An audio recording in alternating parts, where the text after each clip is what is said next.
Saravá, meu povo de Umbanda! Nós estamos aqui mais uma quarta-feira feliz por estarmos conversando sobre a nossa religião.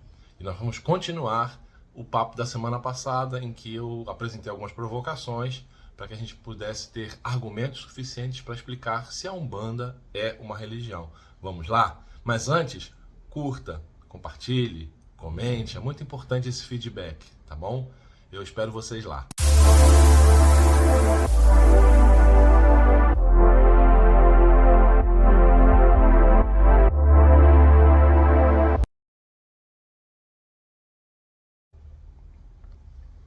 Então, na semana passada, nós falamos sobre algumas questões que fazem com que a gente pense um pouco sobre a Umbanda como religião, né?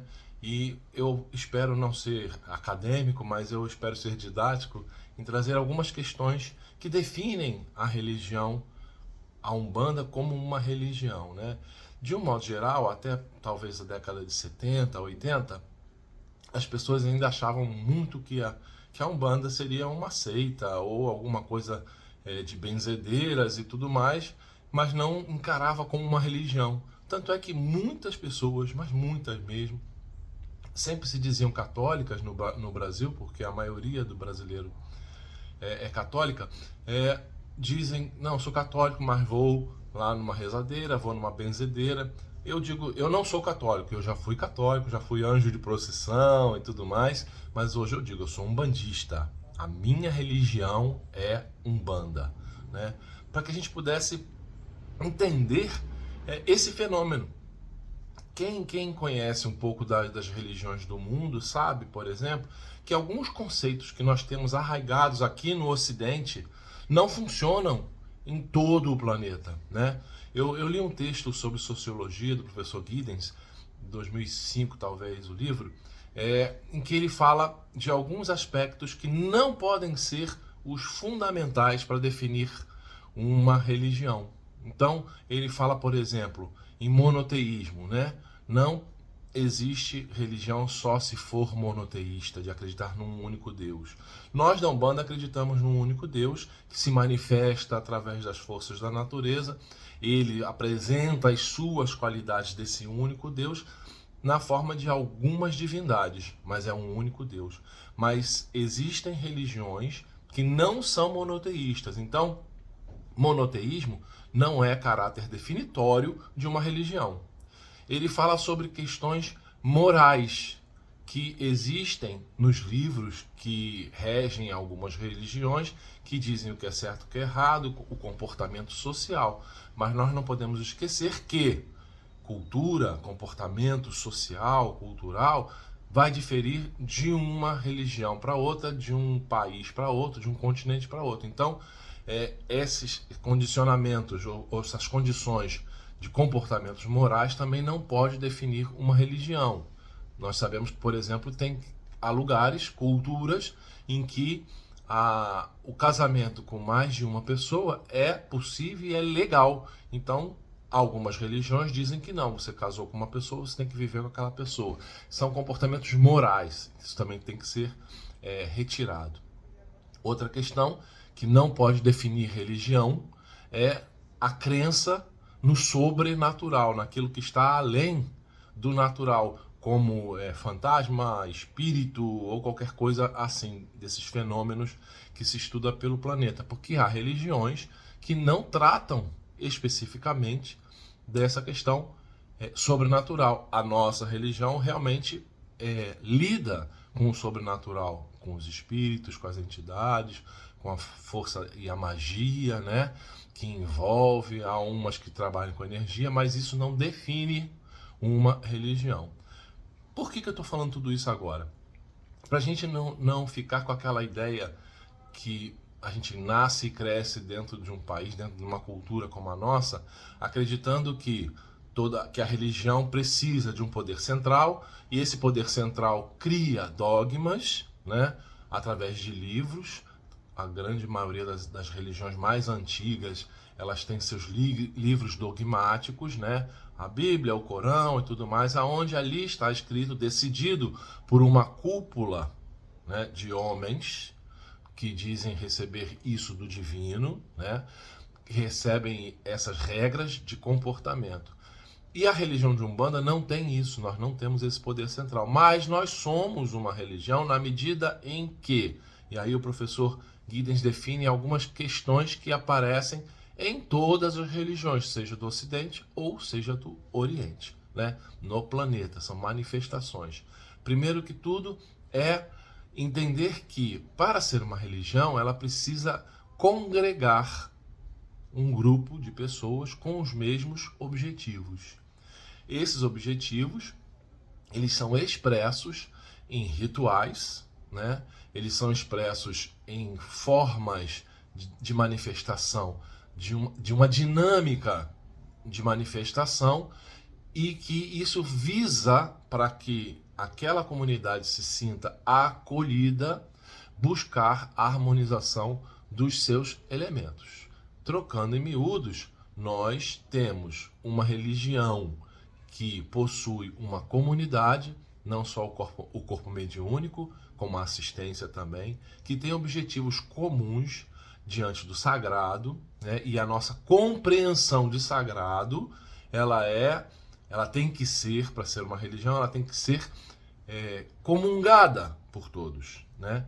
Nós temos a expressão artística, por exemplo, da nossa religião. Nós temos escultura, nós temos pintura, nós temos canções, nós temos muitas coisas que visam expressar para as pessoas aquilo que aquela comunidade sente.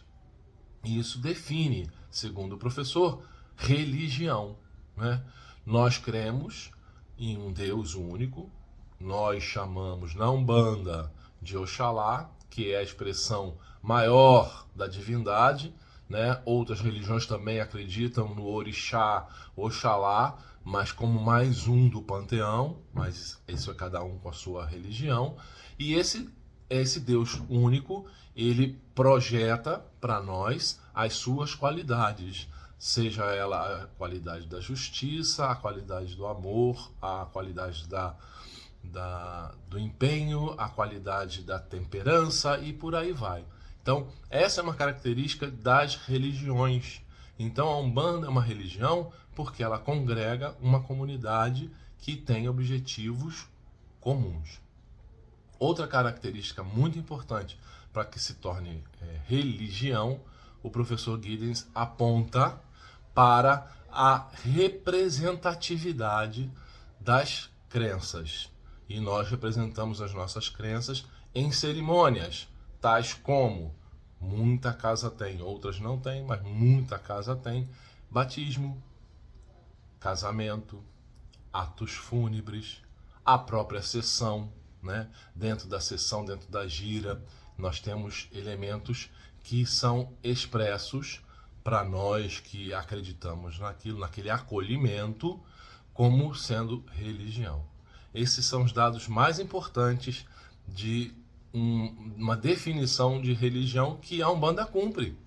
Nós não temos o livro dogmático, nós não temos um poder central de onde tudo emana. Nós sabemos, por exemplo, que o cristianismo, ele advém, o catolicismo, ele advém a partir de um concílio em que se decidiu quais são os evangelhos que estarão escritos, quais os que foram deixados de lado, os famosos evangelhos apócrifos, né? E não interessava àquela comunidade daquele momento que algumas coisas fossem ditas, porque algumas regras, alguns dogmas foram colocados, então não podia ser colocado em xeque. Nós não temos isso.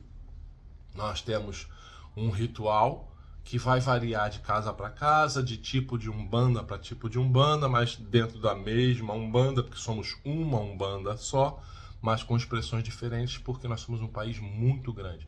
Para que vocês possam entender mais ou menos a comparação, é como quando se fala do hinduísmo. Não há um hinduísmo, porque a Índia é um país muito grande, também como o Brasil, e tem muitas expressões culturais que, dependendo da região, vai expressar aquela forma da crença em Deus de maneira diferente. A mesma coisa acontece com a Umbanda. Nós temos alguns lugares onde as matrizes africanas, mais ligadas à questão do tempo em que os africanos foram trazidos para o Brasil e escravizados. Nós vamos ter algumas expressões da Umbanda mais ligadas à pagelança, à questão indígena, outros mais ligados à questão católica, vindo da Europa com os portugueses para o Brasil. Não importa. O importante é dizer: somos uma religião, porque temos um objetivo, nós definimos esse objetivo, nós buscamos a compreensão nessa família que a gente chama de família umbandista do sagrado. Nós expressamos isso através de cânticos, de arte, de todas as formas de dança e ancestralidade, culto à ancestralidade, que é uma coisa que nós fazemos muito. Muitas religiões, principalmente no Oriente, por exemplo, cultuam a ancestralidade. Nós temos isso como definitório da nossa religião, tá certo? Eu espero que essa conversa tenha sido boa. Qualquer dúvida pode perguntar por aqui, pelo meu Instagram, tanto faz, e eu vou ter muito prazer em responder. Na semana que vem, já o spoiler, eu vou começar a conversar sobre algumas questões que foram apresentadas para mim por não umbandistas. Isso é muito legal, saber que as pessoas que não são umbandistas estão assistindo os vídeos e estão levantando algumas questões, dúvidas delas e apresentando. Então eu vou começar a abordar essas questões para quem não é umbandista, mas para quem é umbandista também, é claro, porque às vezes temos essas dúvidas e não externamos. Vai ser muito legal esse papo. Eu espero vocês lá. Que nosso Pai Oxalá, o grande Pai de todos os nossos amados orixás, nos abençoe, Oxalá, e nos abençoem os nossos pais e mães orixás, que as nossas entidades de luz continuem a nos guiar por esse caminho tão bonito que é viver para Deus, em Deus e com Deus.